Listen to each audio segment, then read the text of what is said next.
پر خاتمہ یا الہی، ایمان پر خاتمہ یا الہی، ایمان پر خاتمہ یا الہی۔ الحمدللہ رب العالمین،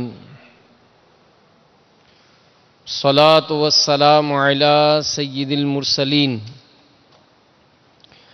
اما بعد فاعوذ باللہ من الشیطان الرجیم، بسم اللہ الرحمن الرحیم۔ الصلاة والسلام علیک یا رسول اللہ وعلی آلک وصحابک یا حبیب اللہ۔ الصلاة والسلام علیک یا نبی اللہ وعلی آلک وصحابک یا نور اللہ۔ نویت سنت الاعتکاف۔ سرکار نامدار، رسولوں کے تاجدار، ہم غریبوں کے غم گسار، شفیع روز شمار، جناب احمد مختار صلی اللہ تعالی علیہ وآلہ وسلم کا فرمان عافیت نشان ہے، تم جہاں بھی ہو مجھ پر درود پڑھو کہ تمہارا درود مجھ تک پہنچتا ہے۔ صلو علی الحبیب صلی اللہ تعالی علی محمد۔ نیت المؤمن خیر من عملہ، مسلمان کی نیت اس کے عمل سے بہتر ہے۔ اللہ کی رضا کے لیے اور ثواب بڑھانے کے لیے آئیے کچھ اچھی نیتیں کر لیتے ہیں کہ رضا الہی کے لیے، حصول ثواب کے لیے، علم دین حاصل کرنے کے لیے بیان میں شریک رہوں گا۔ مدنی چینل کے ناظرین بھی حسب حال اچھی نیتیں کرتے جائیے۔ تعظیم علم دین کی خاطر جتنا ہو سکا دو زانوں بیٹھ کر، خوب کان لگا کر توجہ کے ساتھ بیان سنوں گا۔ جو باتیں سنوں گا اسے یاد رکھوں گا، عمل کروں گا، دوسروں تک پہنچانے کی کوشش کروں گا۔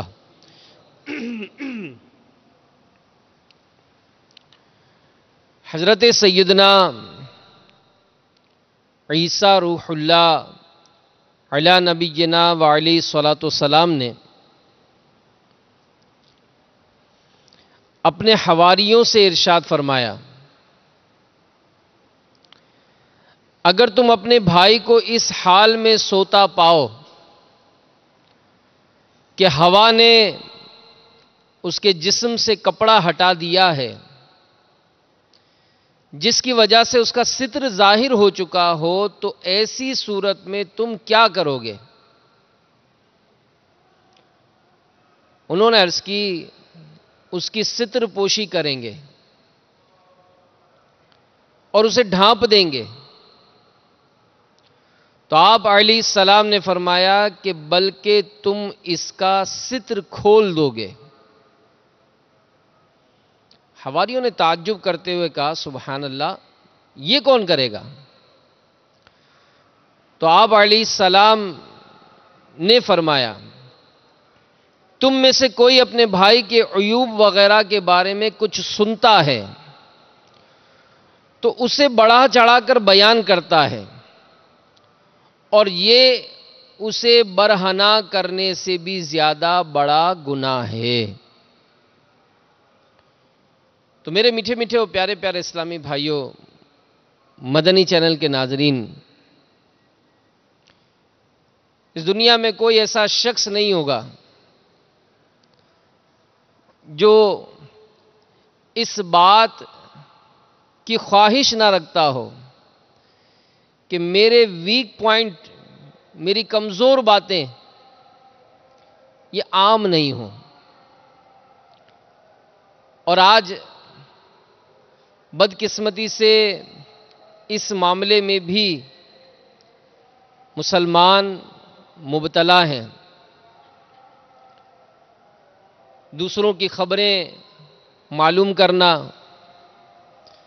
آنکھوں سے دوسروں کو جھانکنا، ان کی ٹو میں لگنا، یہ مرض عام ہے، یہ مرض عام ہے۔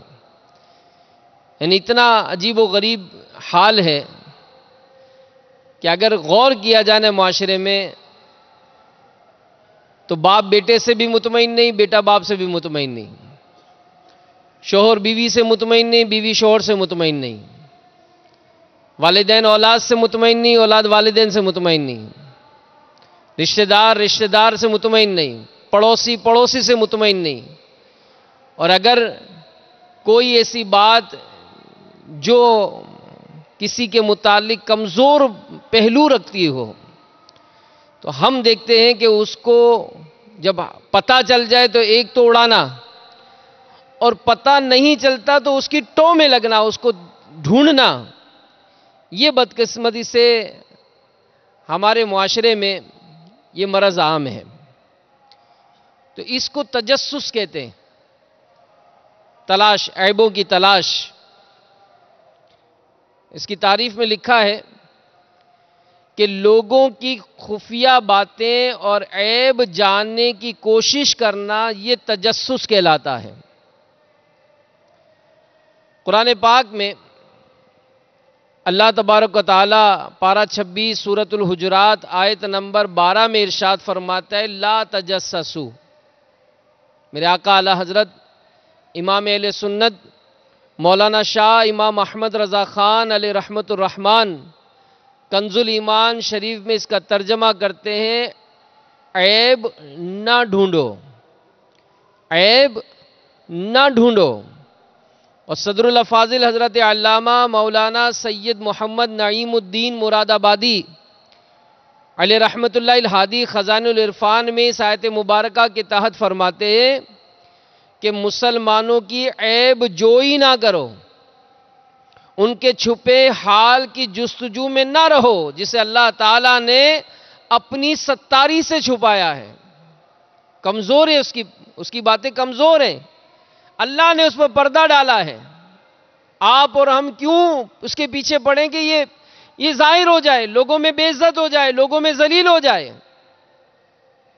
اور حدیث شریف میں پیارے پیارے آقا مکی مدنی مصطفیٰ صلی اللہ علیہ وآلہ وسلم نے ارشاد فرمایا کہ گمان سے بچو، کہ گمان بڑی جھوٹی بات ہے، اور مسلمانوں کی عیب جوئی نہ کرو، ان کے ساتھ حرص و حسد، بغض، بے مروتی نہ کرو۔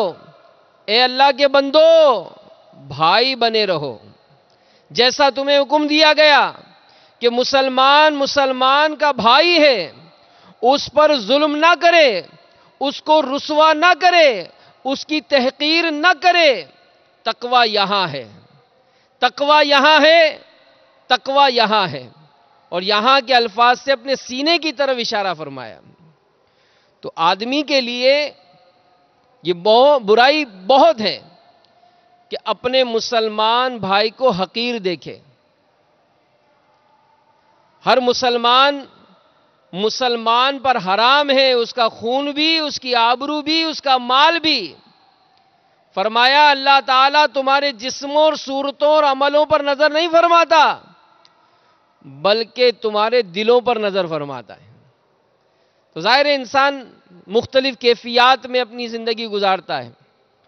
اب ظاہر ہے جس کے ساتھ روز کا تعلق ہوتا ہے، جس کے ساتھ قریب کا تعلق ہوتا ہے، روزانہ کا اٹھنا بیٹھنا ہوتا ہے، کاروباری معاملات ہوتے ہیں، دوستی ہوتی ہے، تو بسا اوقات اس سے جب فرینڈشپ ہوتی ہے تو بہت ساری باتیں وہ تنہائی کی اس کی جانتا ہے۔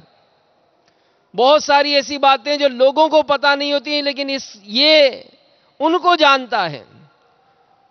تو اس وقت تو چونکہ دوستی ہوتی ہے، کوئی مسئلہ نہیں ہے، لیکن جب یہی دوستی نا اتفاقی میں تبدیل ہو جاتی ہے، کسی صورت سے معاملہ جو ہے وہ کمزور ہو جاتا ہے، تو اب خیر نہیں ہوتی، اور ہمیں جتنی اگلی پچھلی باتیں پتہ ہوتی ہیں وہ ساری اوپن کی جاتی ہیں۔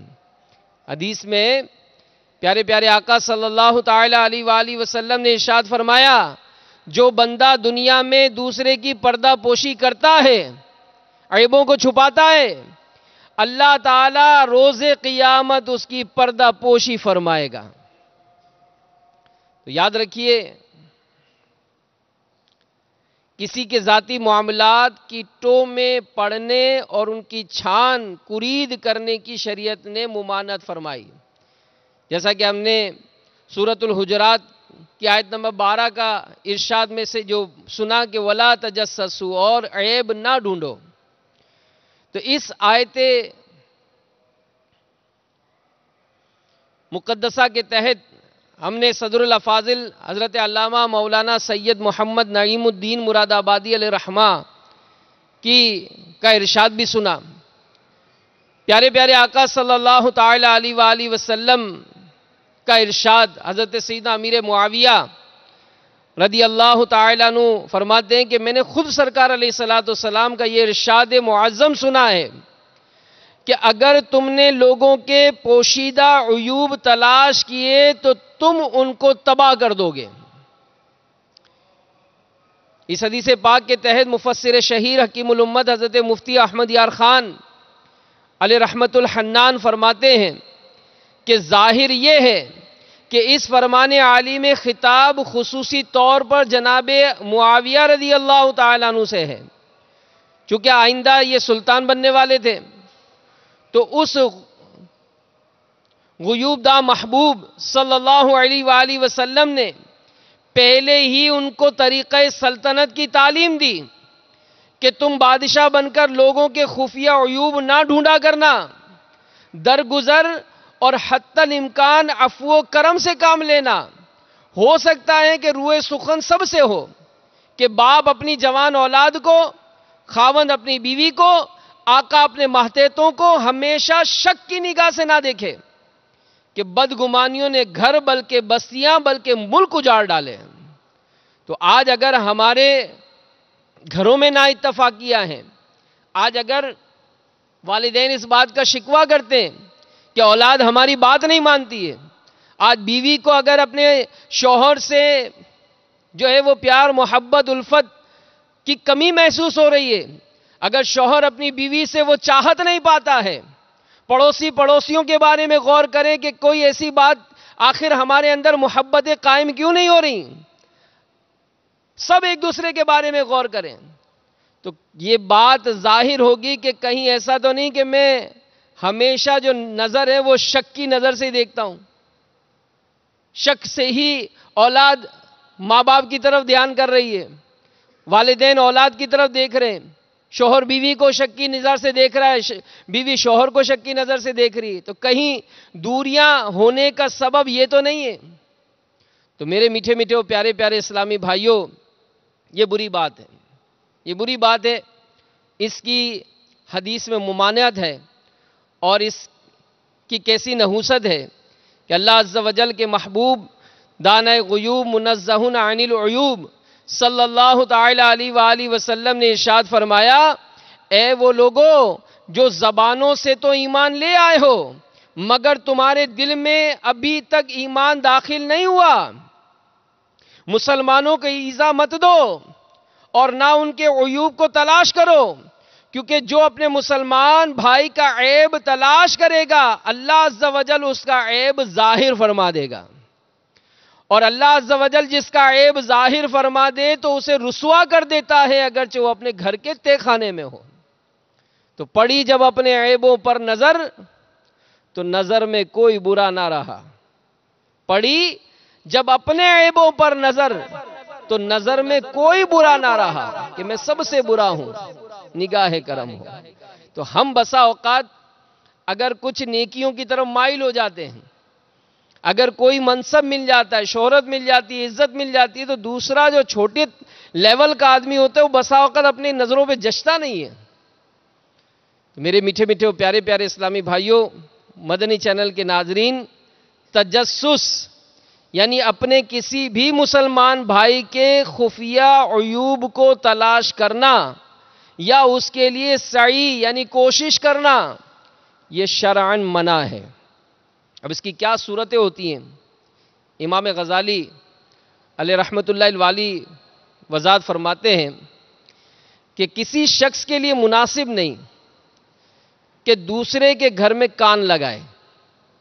آواز بلند ہوئی، اسلامی بہنیں بھی غور کریں کہ پڑوس میں اگر آواز آنا شروع ہو گئی تو فوراً گیلری میں چلے گئے کہ سنیں تو صحیح آج اس کا شوہر کیا بول رہا ہے اس کو. کہیں کوئی ایسی بات آئی تو فوراً کھڑکی کی طرف ہو گئے کہ دیکھیں تو صحیح ہو کیا رہا ہے.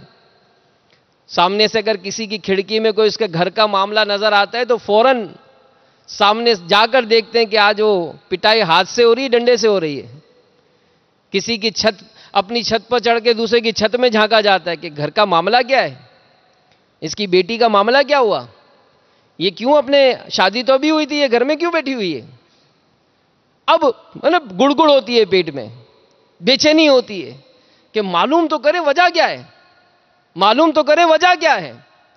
اب تجسس ہوتا ہے, اور اگر اس کی کوئی نیک نامی یا کوئی بھی کسی قسم کی کوئی شہرت ہوتی ہے تو دوسروں کے سامنے یہ ذلیل ہو جائے, میں کسی طرح اس کو ذلیل کر دوں, میں لوگوں کے سامنے اس کی باتیں بتاؤں کہ یہ جو اپنے شوہر کی بہت تعریف کرتی ہے, شوہر تو آ کر اس کو ڈنڈوں سے پیٹتا ہے. تو اگر یہ امام غزالی فرماتے ہیں کہ کسی شخص کے لیے مناسب نہیں کہ دوسرے کے گھر میں کان لگائے تاکہ وہاں سے باجوں کی آواز سنے, یا ناک کو اس لیے صاف کرے تاکہ شراب کی بو سونگھ سکے. ناک صاف کی گئی یار تاکہ اس کی جو بدبو ہے نا مجھے آ جائے. نہ ہی کپڑے میں چھپی ہوئی شیخ کو اس نیت سے ٹٹولے کہ باجے وغیرہ کی پہچان ہو, اور نہ اس کے پڑوسیوں سے اس کے گھر میں ہونے والے معاملات دریافت کرے. غور کرتے جائیں, کسی اور کے بارے میں نہیں, اپنے بارے میں, کسی اور کے گھر کے بارے میں نہیں, اپنے گھر کے بارے میں. اپنی ذات پر میں بھی غور کروں, آپ بھی غور کریں, مدنی چینل کے ناظرین بھی غور کریں کہ کان لگا کر کیوں سنی جا رہی ہے بات, کسی اپنی ناک صاف کیوں کی جا رہی ہے. کوئی آیا تو بھلے نہ آتے ہوئے گرم جوشی سے ملے, لیکن تھا کہ کچھ چیک تو کروں اس کے ہاتھ میں کمر میں کیا ہے, وجہ کیا ہے. اور کسی کہ پڑوس سے پوچھیں کہ یار وہ پڑوسی کا کیا حال ہے, کوئی ایسی ویسی آواز سے سب خیر ہے نا. اب اندر ہم کو بے چینی ہے کہ یار پتہ چلے اس کے پڑوس سے کہ کوئی ایسی لڑائی وڑائی کی آواز تو نہیں آتی ہے. لیکن اگر پوچھے بغیر خود ہی دو عادل شخص اسے بتا دیں کہ فلاں شخص اپنے گھر میں شراب پی رہا ہے, یا فلاں کے گھر میں شراب ہے جو اس نے پینے کے لیے رکھی ہے, تو اس وقت وہ گھر میں داخل ہو سکتا ہے, اور اجازت لینا بھی لازم نہیں ہوگا, کیونکہ برائی ختم کرنے کے لیے کرنے کے لیے دوسرے کی ملک میں داخل ہو کر چلنا ایسا ہی ہے جیسا برائی سے منع کرتے ہوئے ضرورت پڑنے پر کسی کا سر پھاڑ دینا. البتہ جن لوگوں کی خبر تو قبول کی جاتی ہے لیکن شہادت نہیں, ان کے بتانے پر کسی کے گھر میں داخل ہو جانا محل نظر ہے. بہتر تو یہ کہ اس سے باز رہے, کیونکہ صاحب خانہ اس کا حق رکھتا ہے کہ بغیر اس کی اجازت کے کوئی اس کے گھر میں داخل نہ ہو, اور مسلمان کو ثابت شدہ حق اس وقت تک ساقط نہیں ہوتا جب تک اس کے خلاف دو عادل شخص گواہی نہ دیں. تو اب مثال, اگر کوئی شخص شراب پیتا تھا, جوا کھیلتا تھا, کوئی قسم کی برائی کرتا تھا, اب اس نے توبہ کر لی, تو یہ بھی ایک بڑی عادت ہوتی ہے کہ ہم اس کی برائی کو بھولتے نہیں ہیں, اور جب کبھی خلاف مزاج بات ہوتی ہے فوراً اس کو آڑ دلاتے ہیں. ارے جانتا ہوں شرابی تھا, بھلے نہ آج داڑھی رکھ لیے, بھلے نہ آج نماز پڑھتا ہے, بھلے نہ سنتوں پر عمل کرتا ہے, میں جانتا ہوں پکا جواری تھا, حرام روزی کماتا تھا, میں جانتا ہوں اس کو. تو یہ جب آپس کی نا اتفاقیاں یا کبھی کوئی ایسی بات ہوتی ہے تو یہ بھی اندر کا سارا نکلتا ہے, بھلے تعلقات ہوں, بھلے رشتہ داریاں ہوں. یعنی بیٹی جب کہتے ہیں نا سسرال میں تھی تو سسرال کی تعریفیں ہوتی تھی, اب کسی سبب سے طلاق ہو گئی, کسی سبب سے رشتہ ٹوٹ گیا, اب ہمارا حال کیا ہوتا ہے کہ بالکل دو کوڑی کا اس گھر کو کر دیں گے, اور ٹو میں رہتے ہیں کہ دیکھتا ہوں اس کے گھر میں کون لڑکی دیتا ہے, جا کر بتاتے ہیں, معلوم کر کے رکھتے ہیں کہ کون اس کے گھر میں رشتہ لے کر آ رہا ہے, کہ اس کے گھر میں رشتہ نہیں ہونا چاہیے, اس کی لڑکیوں کی شادی نہیں ہونی چاہیے, یہ پڑوسی ہے, یہ جو میرا رشتہ دار ہے بس اس کو میں عزت سے رہنے نہیں دوں گا, یہ کہیں کاروبار کرے گا میں اس کے کاروبار کو ختم کرا دوں گا. تو جو اگر کسی گناہ سے توبہ کر لے تو اور اس کی وہ کمزوری تھی، وہ عیب تھا، تو اس پر ہمیں آر نہیں دلانی، ذلیل نہیں کرنا ہے. حکمہ فرماتے ہیں اے میرے بھائی کسی کو اس کے عیب پر آر نہ دلاؤ. اے میرے بھائی کسی کو اس کے عیب پر آر نہ دلاؤ، کیونکہ ڈر ہے کہ اللہ عز و جل اسے عافیت دے کر تمہیں اس میں مبتلا نہ فرما دے. اور جس فاسق کا فسق ظاہر ہو اس کی پردہ پوشی نہ کرو، اور نہ ہی اس کی جو اعلانیہ گناہ کرتا ہو اور اپنا گناہ چھپاتا نہ ہو. تو پردہ پوشی کی جو شرعی احکام ہے کہ جہاں جہاں میں مسلمان کی پردہ پوشی کرنی ہے، پردہ پوشی کرنے کی عادت بنائیں. سرکار نامدار، رسولوں کے تاجدار، دو عالم کے مالک و مختار صلی اللہ تعالی علیہ وآلہ وسلم کا فرمان عالی شان ہے، جو شخص اپنے کسی بھائی کے پوشیدہ معاملے پر اطلاع پائے، جو شخص اپنے کسی بھائی کے پوشیدہ معاملے پر اطلاع پائے پھر اس کی پردہ پوشی کرے تو اللہ عز و جل اسے جنت میں داخل فرما دے گا. کون نہیں چاہتا میری پریشانیاں دور نہ ہوں؟ سب چاہتے ہیں پریشانیاں دور ہوں، غم دور ہوں، بے چینیاں دور ہوں، راحت مل جائے، سکون مل جائے. تو پریشانیاں دور ہونے کا سبب یہ سن لیجئے. نبی کریم صلی اللہ علیہ وآلہ وسلم ارشاد فرماتے ہیں جو کسی مسلمان کی لغزش و غلطی معاف کرے گا اللہ عز و جل قیامت کے دن اس کی لغزش و غلطی معاف فرما دے گا. اور پھر بڑی عجیب بات ہے کہ اگر کوئی آ کر کسی کی ہمیں کوئی عیب بیان کرتا ہے نا، ہم اس کو بڑی لفٹ کراتے ہیں، کان لگا کر سنتے ہیں، بڑی حوصلہ افزائی کرتے ہیں، یار اپنا اندر کا آدمی ہے، اپنا اندر کا آدمی ہے. لیکن یاد رکھیے کہ یہ جو چغلی کھا رہا ہے نا، یہ جو باتیں بتا رہا ہے، یہ ہماری بھی باتیں اس کو بتاتا ہوگا. کسی دانا کا قول ہے چغل خوری دلوں میں دشمنی پیدا کرتی ہے، اور جس نے تمہاری چغلی کی بے شک اس نے تمہیں گالی دی، اور جو تمہارے سامنے کسی کی چغلی کرتا ہے وہ تمہاری بھی چغلی کرتا ہوگا. کہ چغل خور جس کے سامنے چغلی کرتا ہے اس کے لیے جھوٹ بولتا ہے، اور جس کی چغلی کرتا ہے اس سے بددیانتی کرتا ہے. اگر ہمیں کسی کی بات پتا چلی تو ہم بسا اوقات کو ایسی ویک پوائنٹ دوسروں کو بتایا تمہارے بارے میں اس طرح کہہ رہا تھا، پھر ہم کہتے اچھا اس نے میرے بارے میں کہا، میں بتاتا ہوں وہ کیسا ہے. اب ہم اپنا پیٹ ہلکا کرتے اس کے پاس. تو یہ جو جھگڑا کرانے والا ہے یہ جا کر اس کو بتاتا ہے کہ دیکھو تم تو یوں کہہ رہے تو تمہارے بارے میں یوں کہتا ہے. تو یہ میرے میٹھے میٹھے اسلامی بھائیوں جھگڑے کی بنیاد پڑتی ہے، اور یہ عادتیں اچھی نہیں ہیں. اگر کسی کے اندر ایسی عادت ہے اسے توبہ کرنی چاہیے، توبہ کرنی چاہیے کہ کر لے توبہ، رب کی رحمت ہے بڑی، قبر میں ورنہ سزا ہوگی کڑی. اپنی زبان، ظاہر زبان کا ہی معاملہ ہے کہ جب یہ بے لگام ہوتی ہے تو اس کو تو ہڈی تو ہے نہیں اس میں. اور جتنا بلکہ امیر علیہ سنت فرماتے ہیں کہ زبان کی ایسی آفت ہے کہ جیسے جیسے بندہ عمر بڑھتی ہے، اس کی عمر بڑھتی ہے، سارے اعضاء اس کے کمزور ہوتے ہیں. آنکھ سے دکھنا کم نظر آتا ہے، سنائی کم دیا جاتا ہے، اور جناب کمر جھک گئی، چل نہیں پا رہا، ہاتھ سے اٹھانے کی طاقت کم ہو گئی. لیکن یہ زبان جیسے جیسے عمر بڑھتی ہے یہ اتنی اتنی جوان ہوتی جاتی ہے. اور ایسی یہ خطرناک زبان ہے کہ یہاں تک فرماتے ہیں امیر علیہ سنت کی یہ 32 سپاہیوں کے پہرے میں، زبان جو ہے یہ 32 سپاہیوں کے پہرے میں، اور اس پر بھی 2 پھاٹک، یہ ہونٹوں کا پھاٹک بھی لگا ہوا ہے. لیکن جب یہ کنٹرول نہیں ہوتی نا تو یہ 32 سپاہیوں کا پہرا توڑ کر، اس پھاٹک کو توڑ کر پھر یہ جو چلتی ہے تو نہ جانے کتنوں کے دل توڑنے کا سبب بنتی ہے، کتنے گناہوں میں مبتلا کرتی ہے. تو اپنی زبان کی حفاظت کر، اس کے ذریعے کسی کو تکلیف نہ دے کہ جو شخص لوگوں پر عیب لگاتا ہے اس پر بھی عیب لگائے جاتے ہیں. کیا ہم ایک انگلی اٹھاتے ہیں نا، یہ ایسا ہے، یہ ایسا ہے، یہ ایسا ہے، تو امیر اہل سنت فرماتے ہیں کہ اے دوسروں کی طرف انگلی اٹھانے والے، یہ ایک انگلی تو نے دوسرے کی طرف اٹھائی، یہ 3 انگلیاں تو تیرے اپنی طرف ہے. تو اپنے آپ کو دیکھ کہ میں سب سے برا ہوں، نگاہ کرم. تو اچھی عادتیں اپنائیں. حضرت سیدنا سلیمان علی نبینا وعلی الصلاۃ والسلام نے بارگاہ الہی عز و جل میں عرض کی، یا رب عز و جل، کون سا عمل سب سے افضل اور تیرے نزدیک سب سے زیادہ پسندیدہ ہے؟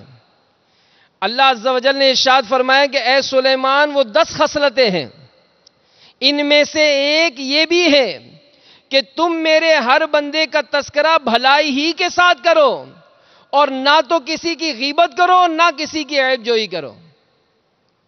تو آپ علیہ السلام نے عرض کی، یا رب عز و جل، بقیہ 7 چیزوں کو مجھ سے روک لے، کیونکہ مجھے ان 3 باتوں ہی نے کرم میں مبتلا کر دیا ہے. تو زبان کی احتیاط میرے میٹھے میٹھے اسلامی بھائیوں، یہ بہت ضروری ہے. اور حقیقت یہی ہے کہ جب ہم اپنے عیبوں پر نظر کرتے ہیں تو اللہ کی رحمت سے کتنی ڈھارس بنتی ہے کہ رب تعالیٰ نے ہمارے عیبوں پر کتنے پردے ڈالے ہیں، کتنے پردے ڈالے ہیں کہ بظاہر لوگوں سے ملنا جلنا تو لوگ ہم سے عزت کرتے ہیں، ہماری تعظیم کرتے ہیں، لیکن در حقیقت میں کیسا ہوں یہ میں جانتا ہوں.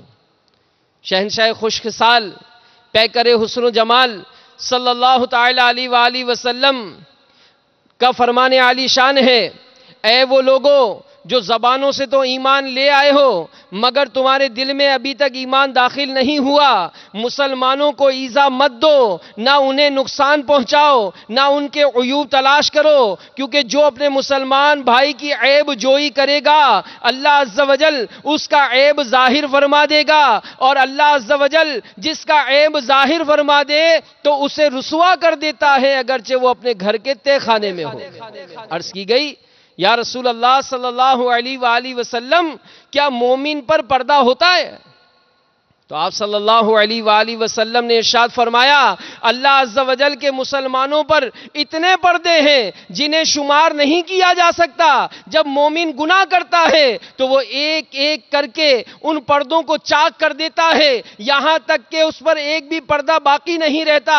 اللہ عز و جل ملائکہ سے ارشاد فرماتا ہے، میرے بندے کے عیوب لوگوں سے چھپا دو، کیونکہ وہ تو اسے عار دلائیں گے مگر بدلنے کی کوشش نہیں کریں گے. تو ملائکہ اپنے پروں سے ڈھانپنے کے لیے اسے گھیر لیتے ہیں. پھر اگر گناہ جاری رکھتا ہے ملائکہ عرض کرتے ہیں، اے رب عز و جل، یہ ہم پر غالب آ گیا اور ہمیں نجاست سے آلودہ کر دیا.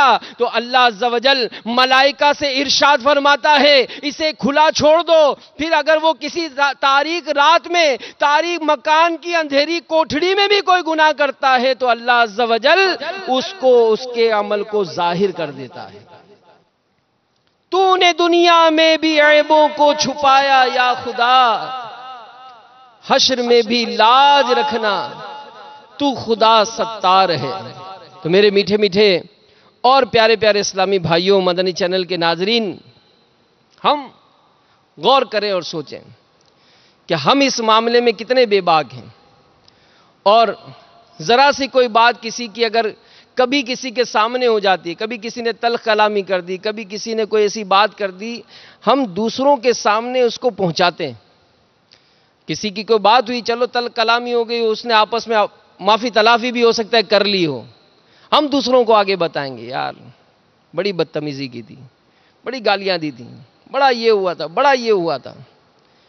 حضرت سیدنا مکحول رضی اللہ تعالیٰ عنہ فرماتے ہیں کہ سیدنا عقبہ بن عامر رضی اللہ تعالیٰ عنہ حضرت سیدنا مسلمہ بن مخلد رضی اللہ تعالیٰ عنہ کے پاس تشریف لے گئے تو ان کے دربان کے ساتھ ان کی تکرار ہو گئی. حضرت مسلمہ بن مخلد رضی اللہ تعالیٰ عنہ نے ان کی آواز سن لی، انہیں اندر بلوا لیا.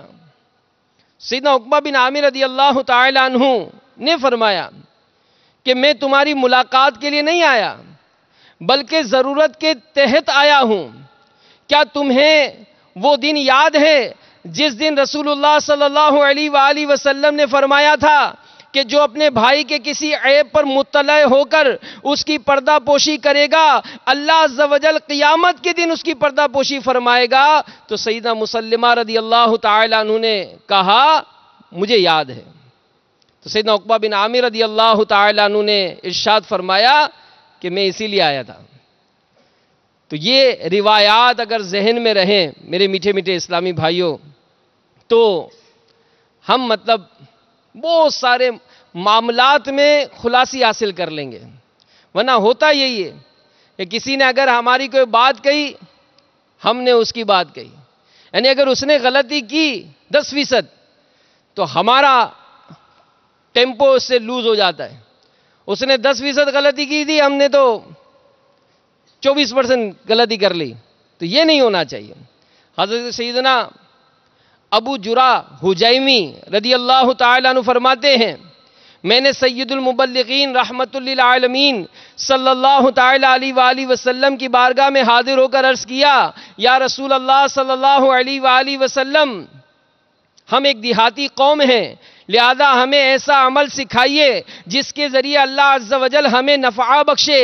ارشاد فرمایا کسی نیکی کو ہرگز حقیر نہ سمجھو، اگرچہ وہ تمہارا اپنے بھائی کے برتن میں اپنے ڈول سے پانی ڈالنا یا اپنے بھائی سے گفتگو کرتے ہوئے مسکرانا ہی کیوں نہ ہو، اور تہبند لٹکانے سے بچتے رہو، کیونکہ یہ تکبر کی علامت ہے اور اللہ عز و جل اسے پسند نہیں فرماتا۔ اور اگر کوئی شخص تمہارے کسی عیب کا طعنہ دے تو تم اسے اس کے عیب کا طعنہ ہرگز نہ دو، کیونکہ تمہیں اس کا ثواب ملے گا اور طعنہ دینے والے پر وبال ہوگا۔ تو میرے میٹھے میٹھے اور پیارے پیارے اسلامی بھائیوں، مدنی چینل کے ناظرین، جو طعنہ زنی کرتا ہے وہ خود ہی رسوا ہوتا ہے، کہ اللہ عز و جل کی ذات یہ عیبوں سے پاک ہے۔ انبیاء کرام علیہم السلام اور ملائکہ یہ نقائص یعنی خامیوں سے پاک اور معصوم ہیں، باقی ہم جیسے گناہگار تو سراسر عیبدار ہیں۔ یہ تو اللہ عز و جل کا کرم ہے کہ اس نے ہمارے عیبوں پر پردہ ڈالا ہوا ہے۔ وہ چاہتا ہے کہ بندے بھی ایک دوسرے کا پردہ فاش نہ کریں، لیکن جو باز نہیں آتا اور دوسروں کو ذلیل و خوار کرنے کی گھات میں لگا رہتا ہے، اللہ عز و جل اسے بھی دنیا اور آخرت میں ذلیل کر دیتا ہے، حتیٰ کہ اس کے وہ عیب بھی ظاہر کر دیتا ہے جو اس نے اپنے اہل خانہ سے چھپا رکھے ہوتے ہیں، اور اس طرح وہ اپنے گھر والوں کی نظروں میں بھی گر جاتا ہے، یہاں تک کہ اس کی اولاد تک اسے کا احترام نہیں کرتی ہے۔ تو ہمیں ڈرنا چاہیے، اگر یہ عادت بد ہے توبہ کریں، اللہ کی بارگاہ میں گڑ گڑا کر توبہ کریں اور دعا کریں کہ یا اللہ اس بیماری کو مجھ سے دور فرما دیں۔ اور ظاہر ہے امیر اہل سنت نے بارہا اس معاملے میں تربیت فرمائی کہ جس بات سے بچنا چاہتے ہیں اس کے نقصانات ظاہر میں رکھیں۔ اگر کسی کو ڈکلیئر ہوا نا کہ بھائی شوگر جو ہے نا وہ آپ کی بالکل بارڈر لائن پر ہے، تو اب اس کی چینی میٹھا یہ سب وہ بند کر دیتا ہے کہ یار اگر احتیاط نہیں کروں گا نا تو آزمائش بڑھ جائے گی۔ اگر کوئی دل میں پرابلم ہوا، ڈاکٹر نے کہا کہ بھائی 1-2 وال بند ہو گئے، تو اب اپنے کھانے پینے، اٹھنے بیٹھنے، چلنے پلنے کے تمام تر معاملات میں ہم تبدیلی لاتے ہیں کہ یار یہ معاملہ خطرناک ہو گیا۔ تو آج اس موذی مرض کے بارے میں ہم سن رہے ہیں، ہم سب غور کریں کہ اگر ایسا ہو تو پھر مجھے کیا کرنا چاہیے۔ زبان کا قفل مدینہ لگانا چاہیے کہ پہلے تو لو بعد میں بولو، زبان کو تالا لگائیں کہ بولنے سے پہلے تھوڑا رک جائیں، اس کا رزلٹ کیا ہوگا۔ اور یہ مسلمانوں کے عیب ڈھونڈنا یہ منافق کا کام ہے۔ سیدنا عبداللہ بن محمد بن منازل رحمت اللہ تعالی علیہ نے فرمایا مومن تو اپنے مسلمان بھائیوں کا عذر تلاش کرتا ہے، جبکہ منافق اپنے بھائیوں کی غلطیاں ڈھونڈتا پھرتا ہے۔ مطلب یہ کہ ایمان کی علامت لوگوں کے عذر قبول کرنا ہے، جبکہ ان کی غلطیاں تلاش کرنا یہ نفاق کی نشانی ہے۔ اگر میرے اندر یہ خصلت بد ہے مجھے ڈرنا چاہیے۔ حضرت سیدنا عامر شعبی علیہ رحمت اللہ القوی سے روایت ہے کہ ایک بار امیر المومنین سیدنا عمر فاروق اعظم رضی اللہ تعالیٰ عنہ اپنے ایک ہم مجلس بھائی کو نہ پایا. اب دیکھیں صحابہ کرام علیہم رضوان کی سیرت میں کیا انداز تھا. تو ان کی تلاش میں سیدنا عبد الرحمن بن عوف رضی اللہ تعالیٰ عنہ کے ساتھ نکلے. آپ نے سیدنا عبد الرحمن بن عوف رضی اللہ تعالیٰ عنہ سے فرمایا کہ آؤ ہم فلاں شخص کے گھر جا کر دیکھتے ہیں.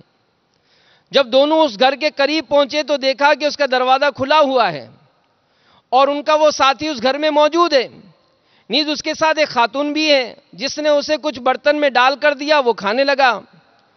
سیدنا فاروق اعظم رضی اللہ تعالیٰ عنہ نے سیدنا عبد الرحمن بن عوف رضی اللہ تعالیٰ عنہ سے فرمایا اچھا تو یہ وہ کام ہے جس کی وجہ سے وہ ہم سے دور ہے. سو سیدنا عبد الرحمن بن عوف رضی اللہ تعالیٰ عنہ نے عرض کی حضور آپ کو کیا معلوم اس برتن میں کیا ہے. تو یہ سن کر سیدنا فاروق اعظم رضی اللہ تعالیٰ عنہ نے خوف خدا سے ڈرتے ہوئے ارشاد فرمایا ہمیں ڈرنا چاہیے کہ کہیں یہ تجسس کے زمرے میں نہ آتا ہو. سیدنا عبد الرحمن بن عوف رضی اللہ تعالیٰ عنہ نے عرض کی حضور یہ تجسس ہی ہے. فرمایا پھر اس کی توبہ کیا ہے.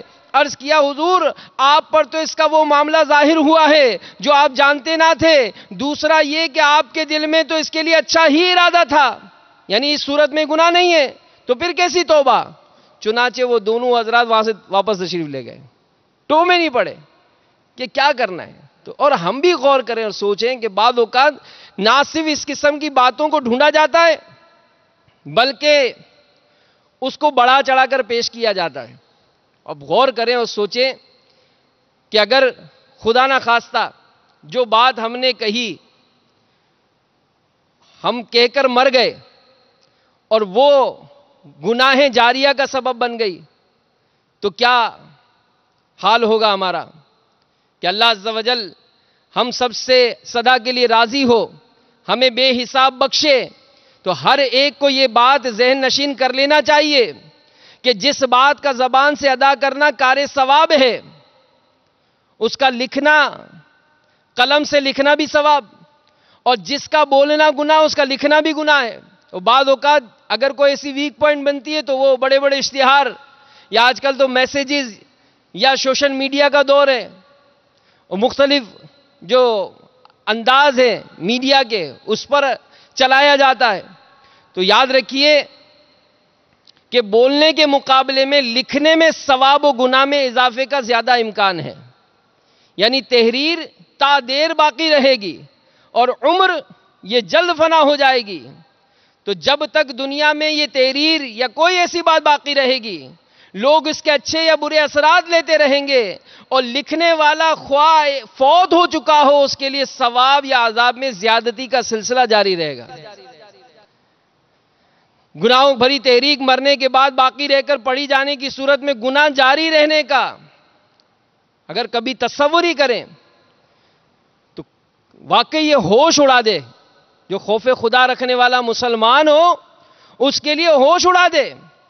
تو اللہ تعالی ہمیں دین و دنیا کے تمام معاملات میں محتاط رہنے کی توفیق عطا فرمائے. میرے پیارے آقا مکی مدنی مصطفیٰ صلی اللہ تعالی علیہ وآلہ وسلم کا ارشاد ہے بے شک آدمی ایک بات کہتا ہے جس میں کوئی حرج نہیں سمجھتا حالانکہ اس کے سبب 70 سال جہنم میں گرتا رہے گا. ایک اور روایت سنیے, کوئی شخص اللہ عز و جل کی ناراضی کی بات کرتا ہے اور اس مقام تک پہنچتی ہے جو اس کو خیال بھی نہیں رہتا, بس اللہ عز و جل اس کلام کی وجہ سے اس پر اپنی ناراضی قیامت تک لکھ دیتا ہے. میرے آقا اعلیٰ حضرت رحمت اللہ تعالی علیہ علم دین نہ ہونے کے باوجود اسلامی مضامین لکھنے اور شرعی معاملات میں مداخلت کرنے والوں کی مذمت کرتے ہوئے فرماتے ہیں جسے الٹے سیدھے 2 حروف اردو کے لکھنے آ گئے وہ مصنف و محقق مجتہدین بیٹھا اور دین متین میں اپنی ناقص عقل فاسد رائے سے دخل دینے لگا. قرآن و حدیث و عقائد و ارشاد ائمہ سب کا مخالف ہو کر پہنچا جہاں پہنچا. تو ہمیں ہر طرح کے معاملات میں اور خاص کر دین کے معاملات میں بہت احتیاط کرنی چاہیے. اور میرے میٹھے میٹھے اور پیارے پیارے اسلامی بھائیوں, اس کے جو اسباب علماء نے لکھے ہیں کہ کیوں پیدا ہوتا ہے, تجسس کیوں ہوتا ہے, کسی کی بات کی ٹو میں کیوں لگتے ہیں, اس کی ایک وجہ بغض و کینہ کہ جس سے دل میں نفرت پیدا ہو جائے گی, بندہ اس کی ٹو میں لگتا ہے کہ کسی طرح کیونکہ مجھے اچھا نہیں لگتا.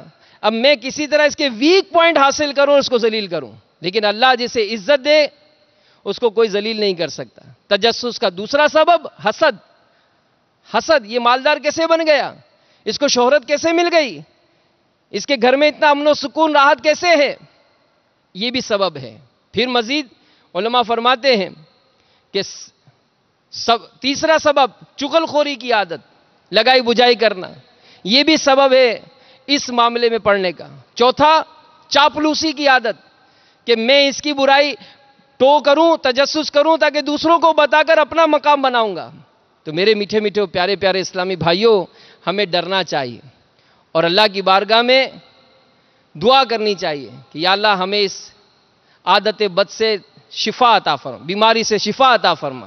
اور سوچیں، غور کریں کہ آج بنتا ہوں معزز جو کھلے حشر میں عیب، میں آج بنتا ہوں معزز جو کھلے حشر میں عیب، ہائے رسوائی کی آفت میں جلوں گا یا رب، تو نے دنیا میں بھی عیبوں کو چھپایا یا خدا، حشر میں بھی لاج رکھنا تو خدا ستار ہے۔ اور ہمارے اسلاف و بزرگوں کے واقعات میں سے بے شمار واقعات ہیں کہ وہ اس معاملے میں ڈرانے کے لیے آخرت کے معاملات پر غور و فکر کرتے تھے۔ حضرت سیدنا صالح مری علیہ رحمت اللہ الولی فرماتے ہیں کہ میں نے ایک لڑکی کو دیکھا جو ستار بجاتی تھی۔ ایک دن وہ کسی قاری قرآن کے پاس سے گزری جو اس آیت مبارکہ کی تلاوت کر رہا تھا، وَإِنَّ جَهَنَّمَ لَمُحِيطَةٌ بِالْكَافِرِينَ، ترجمہ کنز الایمان، اور بے شک جہنم گھیرے ہوئے۔ آیت مبارکہ سنتے ہی اس نے ستار پھینک دیا، ایک زوردار چیخ ماری اور بے ہوش ہو کر زمین پر گر گئی۔ جب افاقہ ہوا تو اس نے ستار کو توڑ دیا، عبادت اور ریاضت میں مشغول ہو گئی، یہاں تک کہ عبادت کی وجہ سے معروف و مشہور ہو گئی۔ ایک دن میں اس کے پاس گیا، اس سے کہا اپنے نفس کے لیے نرمی اختیار کرو، تو وہ رونے لگی، کہنے لگی کاش مجھے معلوم ہو جائے، کاش مجھے معلوم ہو جائے کہ جہنمی اپنے قبروں سے کیسے نکلیں گے، پل صراط کیسے عبور کریں گے، قیامت کی ہولناکیوں سے کیسے نجات پائیں گے، کھولتے ہوئے گرم پانی کو کیسے گھونٹ گھونٹ کر کے پئیں گے، اور اللہ عز و جل کی ڈانٹ کو کیسے سن سکیں گے۔ پھر وہ بے ہوش ہو کر گر پڑی۔ جب افاقہ ہوا تو التجا کرنے لگی، یا اللہ عز و جل، میں نے جوانی میں تیری نافرمانی کی، اب کمزوری کی حالت میں تیری اطاعت کر رہی ہوں، کیا تو میری عبادت قبول فرمائے گا؟ پھر اس نے ایک آہ سرد دل پر درد سے کھینچی اور کہا، کل روز قیامت کتنے ہی لوگوں کے عیب کھول دے گی، کل قیامت کتنے ہی لوگوں کے عیب کھول دے گی، کل قیامت کتنے ہی لوگوں کے عیب کھول دے گی۔ پھر اس نے ایک چیخ ماری اور آہو بکا کرنے لگی۔ مجلس کے سبھی لوگ اس کی شدت گریہ وزاری سے بے ہوش ہو گئے۔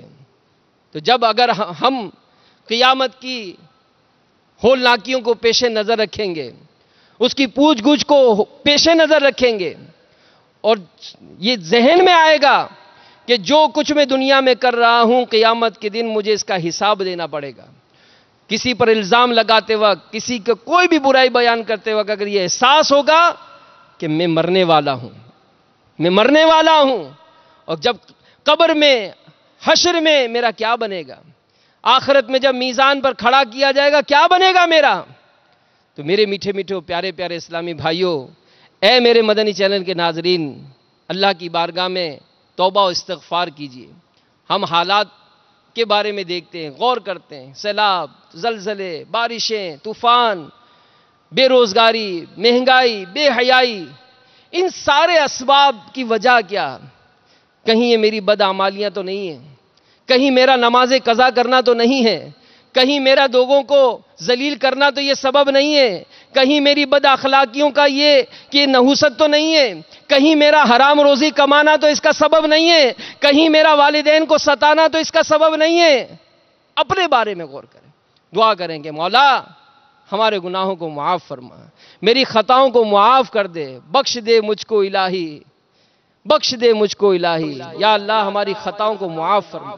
استغفار کی کثرت کریں، استغفار کی کثرت کریں، دعا کریں کہ اللہ تعالی ہم مسلمانوں پر نازل ہونے والی بلاؤں کو، آفتوں کو، مصیبتوں کو دور فرمائے، امن و سکون، راحت یہ ہم سب کا مقدر بنائے، خوشحالیاں عطا فرمائے۔ جو مسلمان بالخصوص سیلاب سے متاثر ہوئے، اللہ تعالیٰ ان کی غیب سے مدد فرمائے، ان کو صبر بھی عطا فرمائے، بہترین نعم البدل بھی عطا فرمائے۔ اور یہ جذبات جب ہی پیدا ہوں گے کہ جب اس قسم کے احساسات ہمارے اندر پیدا ہوں گے۔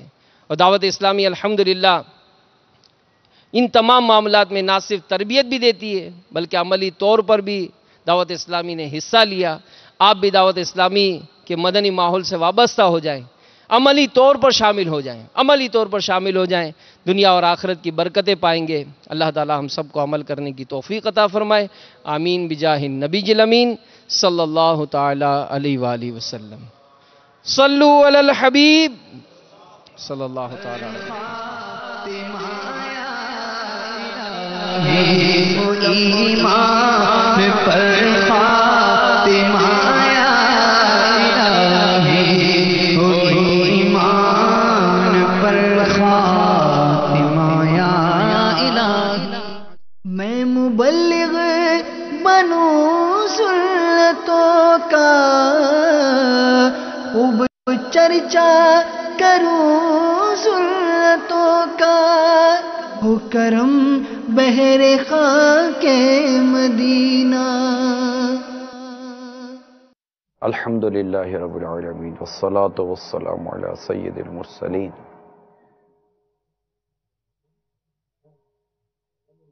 اما بعد فاعوذ باللہ من الشیطان الرجیم، بسم اللہ الرحمن الرحیم۔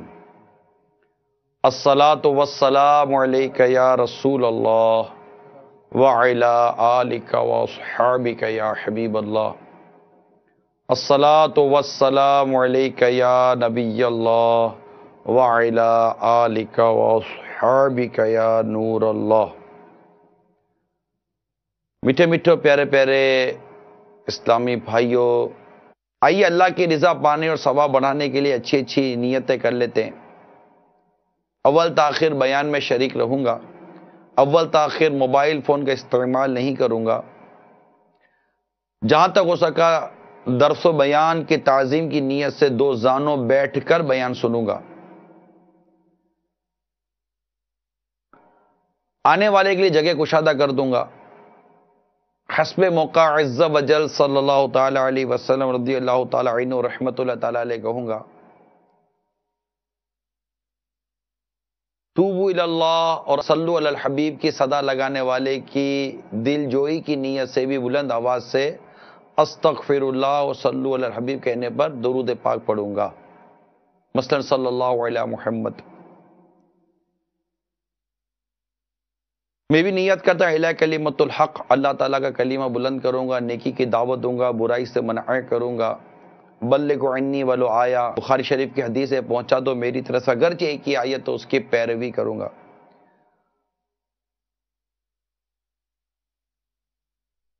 قہقہ لگانے اور لگوانے سے بچوں گا، نگاہیں نیچی رکھنے کی عادت بنانے کے لیے کوشش کروں گا، حتی الامکان نگاہیں نیچی رکھ کر بیان کروں، لکھا ہوا دیکھ کر بیان کرنے کی بھی نیت کرتا ہوں۔ میٹھے میٹھے پیارے پیارے اسلامی بھائیوں اور مدنی چینل کے ناظرین، ہند گوا میں ہفتہ وار اجتماع میں جمع ہونے والے اسلامی بھائیوں، بات اتنی پرانی نہیں ہے۔ قاہرہ یہ ایک مقام کا نام ہے، وہاں کا ایک بڑا ہی عبرت ناک اور سبق آموز واقعہ بیان کرنے جا رہا ہوں، اور یہ واقعہ اپنے اندر بہت سارے اسباق درس لیے ہوئے ہے۔ وہ واقعہ تفصیل والا ہے، لیکن اگر آپ غور کریں گے تو اس کے ہر پہلو پر آپ کو سبق اور عبرت کے نت نئے وہ مدنی پھول اور نت نئے وہ معاملات آپ کو نظر آئیں گے. یہ واقعہ ہے ایک ارب پتی سیٹھ کا، جو کہ دنیا بھر کے ملکوں میں اپنا بزنس پھیلائے ہوئے تھا.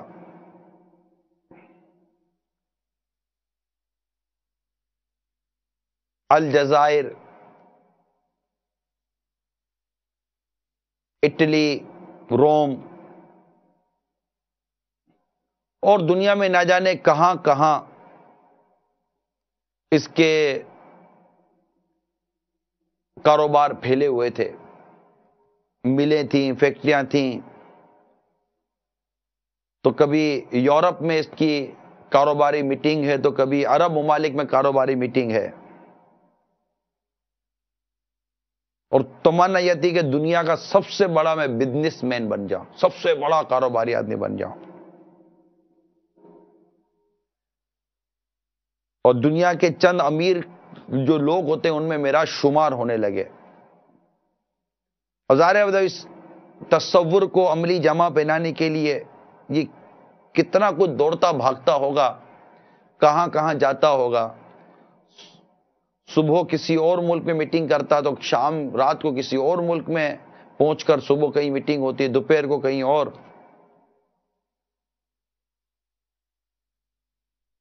وہ سوچنے لگا کہ میری کتنی راتیں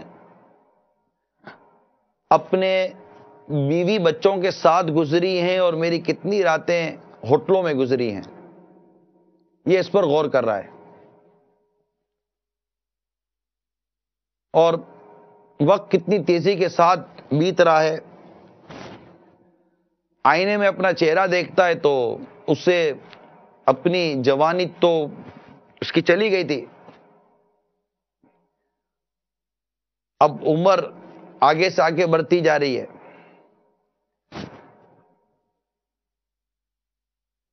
سوچنے لگا یار میرے بڑی دولت تو جمع کر لی ہے اور بہت بڑا بزنس مین بھی میں بن تو گیا ہوں. میری ایک بیوی ہے، اچھی بیوی ہے، میں اسے محبت کرتا ہوں، وہ مجھ سے محبت کرتی ہے. میرا ایک ہی اکلوتا بیٹا، اب اس کو بیٹا بھی یاد آ رہا ہے. بیٹا ہے اپنے اس میں آدمی عموماً بیٹھا ہوا یادیں تازہ کر رہا ہوتا ہے، ماضی کی حال کی یادیں تازہ کر رہا ہوتا ہے اور کچھ پلاننگ کر رہا ہوتا ہے، مستقبل کے کچھ منصوبے بناتا ہے.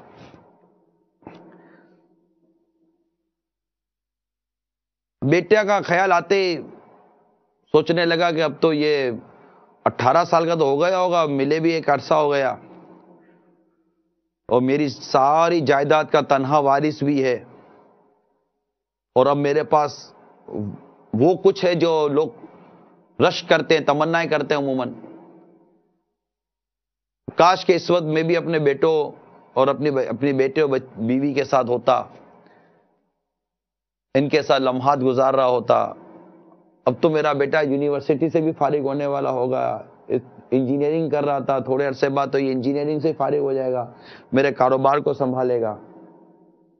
اب آپ سوچئے کہ کن کن تصورات میں یہ کھویا ہوا ہے اس کا باپ، یہ سیٹھ. اتنے میں ٹیلی فون کی گھنٹی بجتی ہے، ٹون ٹون. اس نے ٹیلی فون اٹھا کر بات شروع کی تو سامنے سے اس کا بھائی تھا. بھائی کی آواز بھرائی ہوئی تھی. تو بھائی نے کہا کہ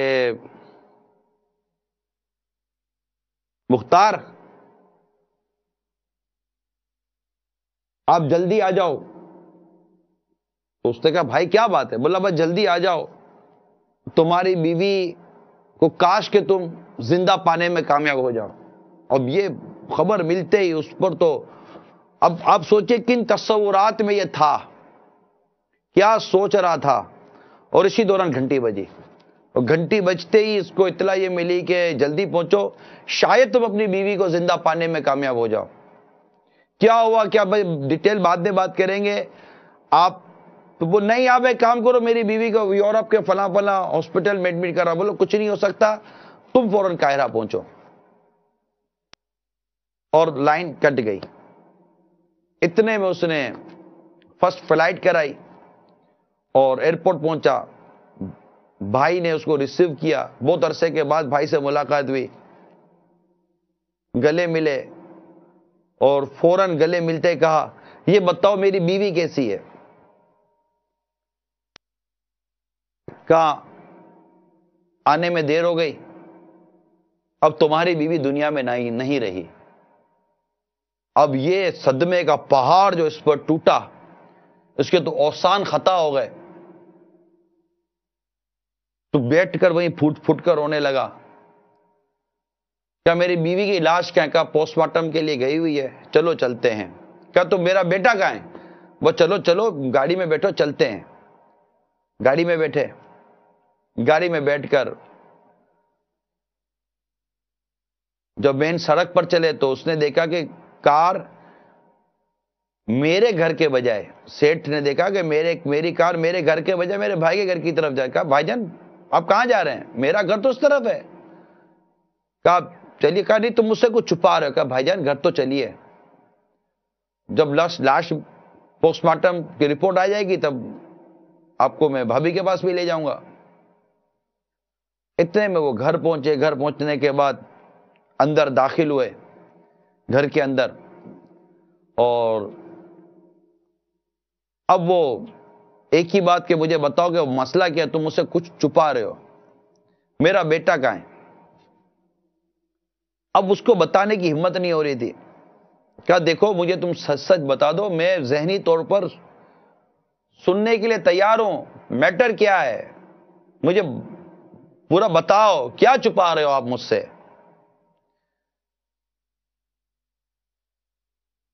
بھائی نے بولا کہ کیا عرض کروں، میری تو عقل کام نہیں کر رہی۔ اچھا ہوا یوں ہے بھائی جان کہ آج صبح مجھے پولیس اسٹیشن سے فون آیا اور پولیس افسر نے مجھے تھانے بلایا۔ میں نے پوچھا خیریت تو کیوں بلا رہے ہیں آپ مجھے تھانے؟ کہا آپ آ جاؤ پھر آپ کو بتائیں گے تھانے کیوں بلا رہے ہیں آپ کو۔ خیر میں پولیس اسٹیشن پہنچا،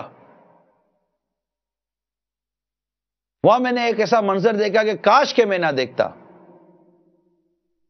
تمہارے اکلوتے اور لاڈلے بیٹے کو میں نے اس حال میں دیکھا کہ اس کے کپڑے پھٹے ہوئے ہیں اور خون کے دھبے اس کے کپڑوں پر لگے ہوئے ہیں، اور پولیس تھانے میں وہ اکڑو بیٹھا ہوا ہے، اور مجھے دیکھتے ہی چچا کر کے میری طرف دوڑا اور گلے مل کر پھوٹ پھوٹ کر رونے لگا۔ میں نے کہا تمہیں کیا ہو گیا ہے؟ بتاؤ تو صحیح بیٹا کیا بات ہے؟ اب وہ بولے کہاں، اس کا رونا ہی بند نہیں ہو رہا تھا۔ میں پولیس والوں سے پوچھوں وہ جواب نہ دیں۔ کچھ دیر کے بعد میں نے اس کو الگ کیا، وہ تو دھاڑے مار مار کر رو ہی رہا ہے۔ میں نے انسپیکٹر کو کہا کہ مجھے بتائیے کیس کیا ہے، آخر میرے بھتیجے کو کیا ہوا ہے، کیوں رو رہا ہے، اس کو کیوں آپ نے مطلب کیا گرفتار کیا ہوا ہے؟ کیا تم اس کے چچا ہو نا؟ ہاں میں اس کا چچا ہوں، یہ میرا بھتیجا ہے۔ ہوا کیا ہے؟ بولا تمہارا یہ بھتیجا، یہ بدبخت لڑکا، یہ امیر زادہ ہیروئن کا عادی ہے، نشہ کرتا ہے ہیروئن کا، اور اس نے اپنی ماں کو قتل کر دیا ہے۔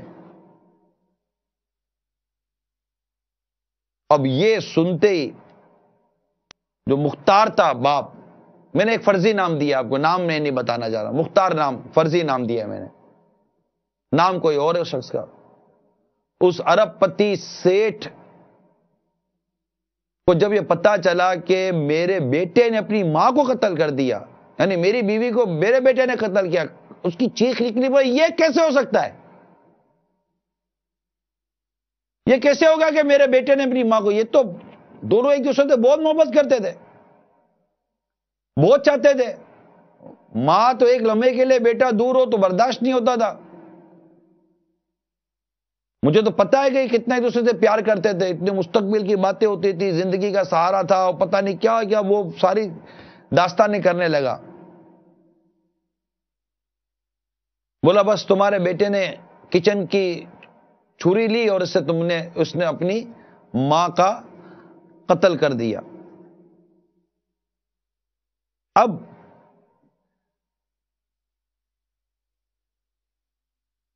خود ہی وہ پولیس اسٹیشن پہنچا اور خود ہی جا کر اس نے تھانے میں بیان دیا, اور جب تفتیش ہوئی تو واقعی وہی قاتل نکلا. اس کا جب وہ بلڈ ٹیسٹ ہوا, ٹیسٹ رپورٹ, تو واقعی وہ اس کے خون میں بھی جو نشے کے جو تھے وہ سب کچھ سامنے آ گئے.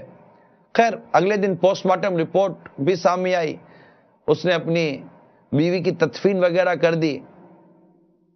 اب چونکہ بہت بڑا آدمی تھا, ارب پتی سیٹ تھا, تو ظاہر ہے کہ اب یہ خبر شہر میں کس طرح پھیلی ہوئی ہوگی. اور ویسے ہی آپ کو پتا اخبارات والوں کو تو عموماً اس طرح کے خبریں چاہیے ہوتی ہیں کہ ان کی وہ اخبار بھی بکتا ہے اور ان کی جو بھی ہے. اب اخبار والے جمع ہو گئے اور وہ انٹرویو لینے لگے اور پھر کہانیاں لکھنے لگے, ہر شخص اپنی سمجھ. پھر ایک نے پوری تفصیلاً اس کے معلومات حاصل کی تھانے سے, یہ وہ, اور پوری رپورٹ اس نے اس ارب پتی سیٹ کا جو واقعہ ہوا تھا اس پر شائع کر دی. اب رپورٹ کیا ہے کہ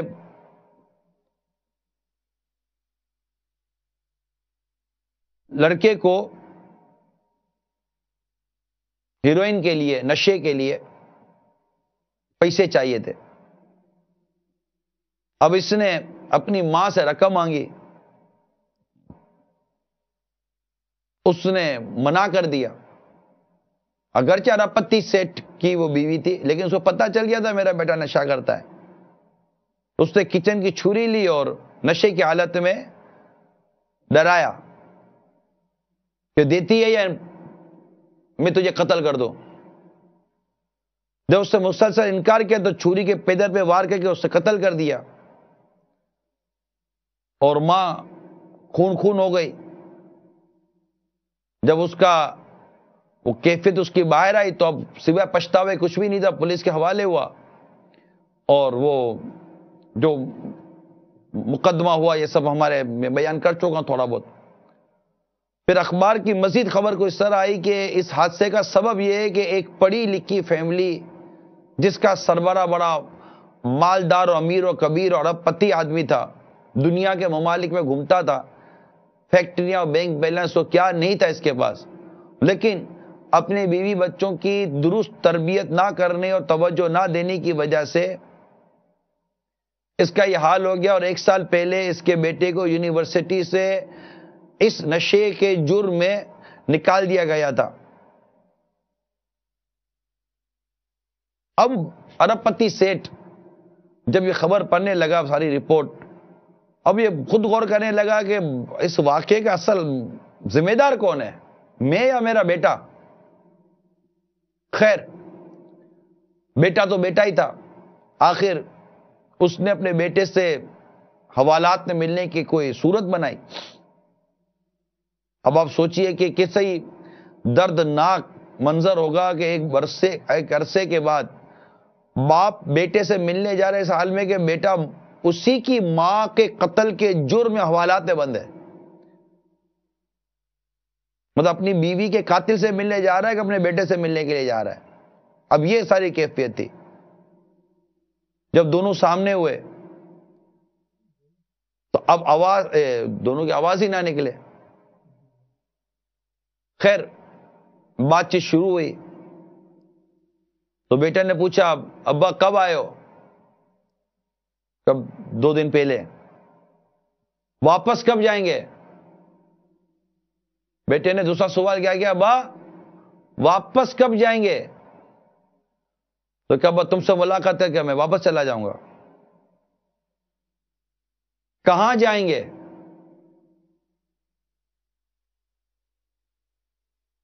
حسرت بھرے انداز سے, وہ جیسے بعض اوقات کہتے ہیں نا اب کہاں جانا ہے, تمہاری ماں کے پاس چلا جاؤں گا, اور کہاں جاؤں گا. ہائے ہائے ہائے, اب دونوں رونے لگے. اب بیٹے نے اپنے باپ کو سارا واقعہ تفصیلاً بیان کیا. وہ کیا ہے؟ کہنے لگا 2 سال پہلے میری دوستی کچھ ایسے لڑکوں سے ہو گئی جو اچھے نہیں تھے، بری صحبت تھی، اور انہوں نے مجھے ہیروئن دی کہ یہ پیو، یہ جادو کی پڑیا ہے، اس سے تم اپنے تمام غم و پریشانیاں بھول جاؤ گے، تمہیں طاقت ملے گی، سرور اور کیفیت آور نشہ تم ستاروں کے آگے پہنچا دے گا تم کو.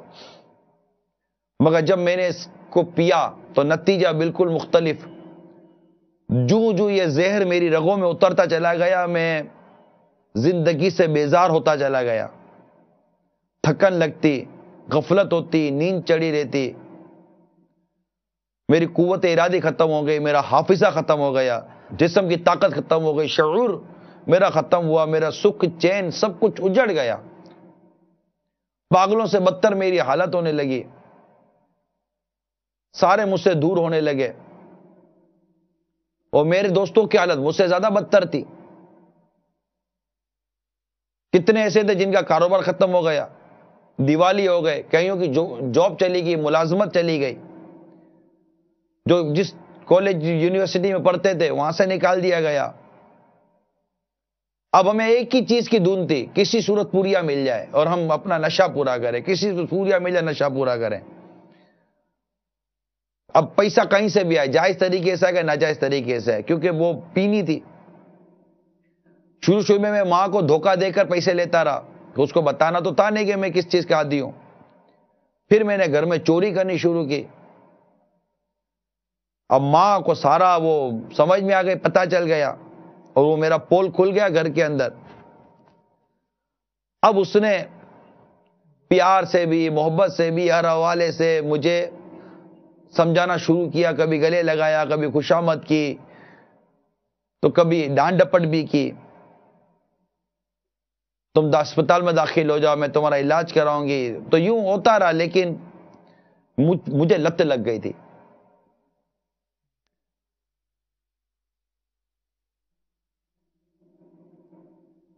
پھر ایک دن میں اپنی امی کے پاس پہنچا. اس روز مجھے سانسی میرے لیے لینی تھی، بلکہ دوستوں کے لیے بھی لینی تھی، پیسے زیادہ چاہیے تھے. میں نے ماں کو بولا، ماں میری گاڑی کا ایکسیڈنٹ ہو گیا ہے، مجھے پیسے چاہیے تاکہ میں اپنی گاڑی بنا سکوں. ماں سمجھ گئی کہ ہو نہ ہو کہ میں ماں کو پھر دھوکہ دے رہا ہوں. ماں نے منع کر دیا کہ میں تجھے 1 روپیہ نہیں دے سکتی. میں نے ماں کو ڈرایا، دھمکایا.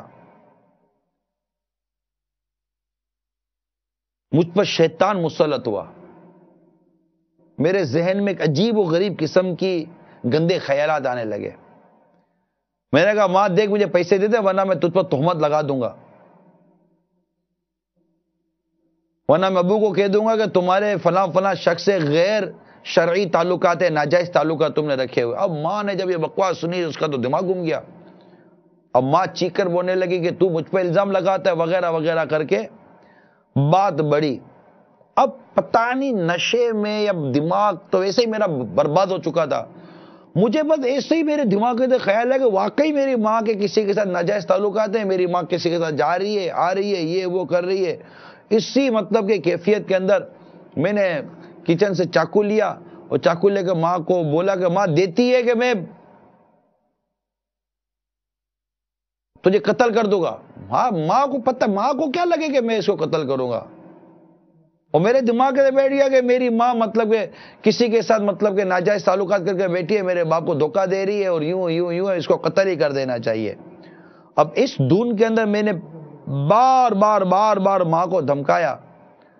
ماں مانی نہیں. میں نے آخر کار چاقو کے وار کرنے شروع کیے، اور جیسے ہی چاقو کا وار کیا میری ماں کے ہوش اڑ گئے، بدن سے خون نکلنے لگا. میں رکنے کا نام نہ لوں، یہ مار یہ مار یہ مار یہ مار مار مار کے میں نے ماں کو لہو لہان کر دیا. خون کے فوارے نکلے اور میری آنکھوں کے سامنے میری ماں تڑپ تڑپ کر مر گئی.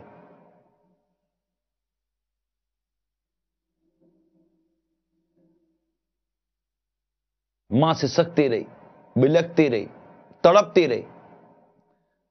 لیکن مجھے رحم نہ آیا. بس یہ سننا تھا کہ باپ غصے میں اٹھا, باہر نکل گیا, حوالات کا دروازہ بند ہو گیا. بیٹا زور سے چیخ کر کہنے لگا, ابو اس واقعے کا ذمہ دار کون ہے, تم یا میں؟ اور دولت کے نشے میں بدمست, میں ایک ایسے نشے میں تھا مجھے کسی کی پرواہ نہ رہی. تم دولت کے نشے میں تھے, تم نے کبھی میری پرواہ کی؟ تم نے میری پرورش پہ کبھی توجہ دی؟ اس واقعے کا ذمہ دار کون, تم یا میں؟ یوں کر کے یہ اپنے باپ کو کوسنے لگا. باپ چلا گیا. اب کیا, جب اس کے خلاف کیس ہوتا, لڑکا کچھ ہی عرصے کے بعد پاگل ہو گیا اور پاگل خانے میں داخل کروا دیا گیا. لیکن اس کی باتوں نے باپ کو ہلا کر رکھ دیا اور وہ اس بات پر سوچتے مجبور ہو گیا کہ اس واقعے کا ذمہ دار کون. آخر کار اس نے اپنے گریبان میں جھانکا تو اس کو یہی لگا کہ کچھ بھی ہے, میں نے کبھی اپنے بچے کی تربیت پر توجہ نہیں دی, اسے لے کر بیٹھا نہیں, اس کو سمجھایا نہیں, اس سے بات چیت کی نہیں. یہ کہاں جاتا ہے, کہاں آتا ہے, کس کے ساتھ اٹھتا ہے, کس کے ساتھ بیٹھتا ہے, میں نے کبھی اس بات پر توجہ نہیں دی. اس کی غلطیوں پر کبھی اس کو ڈانٹا نہیں, اس کی اچھائیوں پر کبھی اس کی میں نے حوصلہ افزائی نہیں کی. مجھے کیا پتا کہ میرا بیٹا کہاں ہے, میں تو دولت کمانے میں مست تھا. یہ سوچ کر اس نے اپنی ساری جائیداد ختم کر دی اور ایک مسجد کا کونا پکڑ لیا اور سب کچھ ختم کر کے بس وہ ون سائڈ ہو گیا. کسی شاعر نے لکھا ہے, دیکھو مجھے جو دید آئے عبرت نگاہ ہو, میری سنو جو گوش نصیحت نویش ہے. تو میرے میٹھے میٹھے اور پیارے پیارے اسلامی بھائیوں اور مدنی چینل کے ناظرین, اگرچہ یہ واقعہ کچھ طویل تھا لیکن اس میں بہت کچھ ہے. اس واقعے میں سب سے پہلے ہم چلتے ہیں نشے کے عادی کی طرف. غور طلب بات یہ کہ کوئی شخص نشے کا عادی کب بنتا ہے. ہم نے بعد نشے سے میں مبتلا لوگوں کے تاثرات لیے ہیں ماضی میں, جب ہم نے سلسلہ کیا تھا.